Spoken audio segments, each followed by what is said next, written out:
प्रभु के यहाँ प्रथम संतान का जन्म होता है, जो पुत्र के रूप में आया है। और प्रभु उस बालक का भव्य दिव्य उत्सव मनाते हैं, परंतु एक संभ्रासुर नाम का राक्षस है, जो कि दैत्य है। उसने सुना कि मेरे शत्रु का जन्म हुआ है, क्योंकि उसका शत्रु श्री कृष्ण का पुत्र है।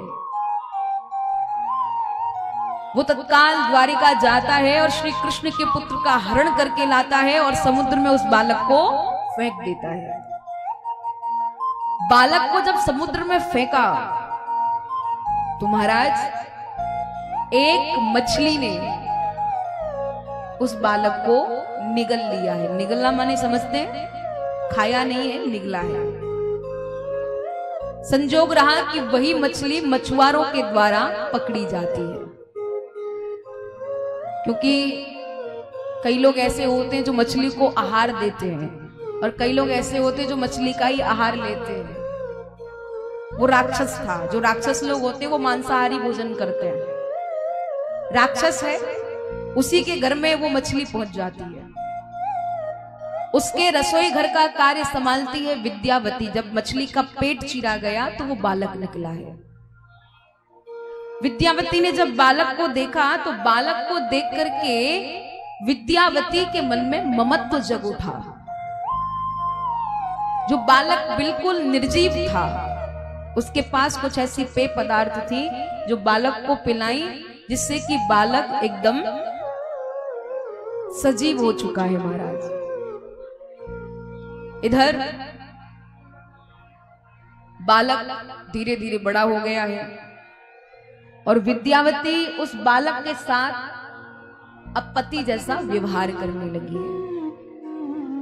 प्रद्युम्न कहते हैं, देवी तुमने मुझे मां की तरह पाला पोसा है और मेरे साथ पत्नी जैसा व्यवहार करते हो मुझे बिल्कुल उचित नहीं लगता है। विद्यावती कहती है, याद करो अपना पूर्व जन्म, तुम अपने पूर्व जन्म में कौन थे?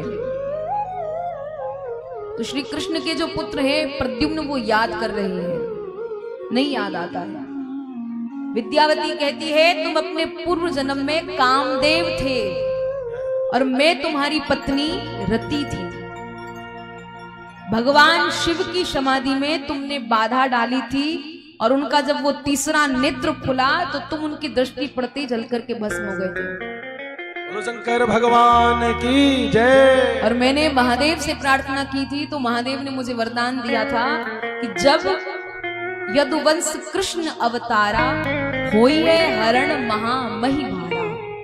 यदुवंश में जब कृष्ण अवतार होगा तब तुम्हें तुम्हारे पति मिलेंगे। कृष्ण तने होई है पति तोरा, बचन अन्यथा होई न मोरा। श्री कृष्ण के पुत्र तुम्हारे पति के रूप में आएंगे, उनसे वहां जाकर के मिलना।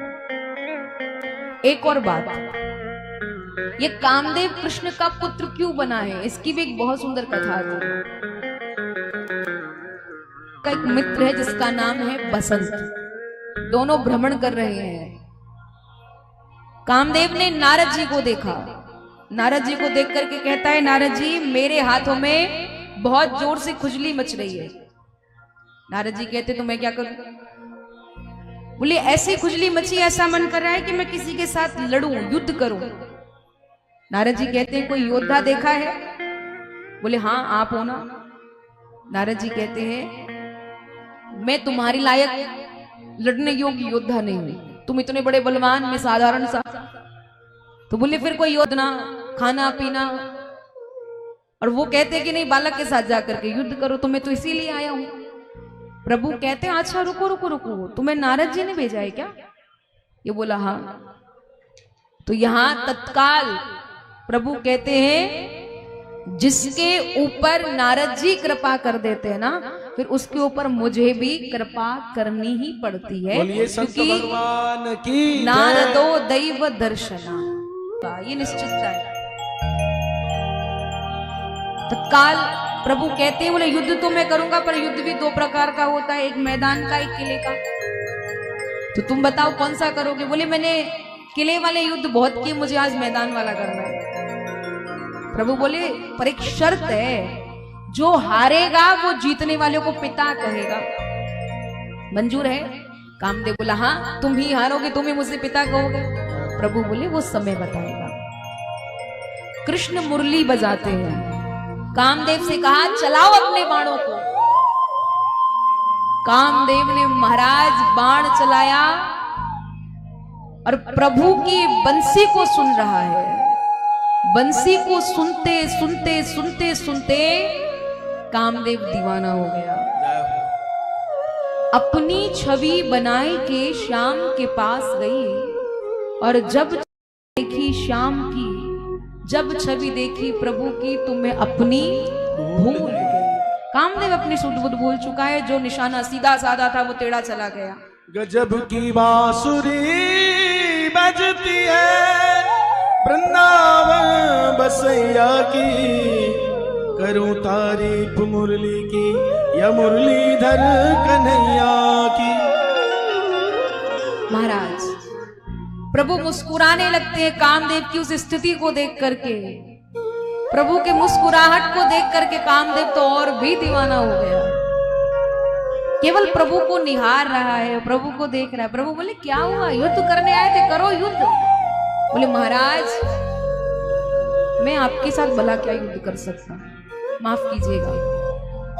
प्रभु कहते तो फिर कुछ मांग लो, जब हार चुके हो इतना तो है कि तुम मेरे पुत्र बन करके आओगे।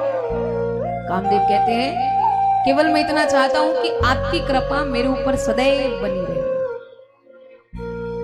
प्रभु ने कहा और कोई इच्छा? बोले बस हर एक दास दासी, हर एक भक्त, हर एक प्रेमी की यही इच्छा होती है कि प्रभु का रंग उसके जीवन में ऐसा रंग जाए कि उसे जो जीवन रूपी चुनरिया मिली है वो ऐसे रंग से रंग जाए कि फिर उसका कभी रंग उतरे ही नहीं। मुरली मनोहर भगवान की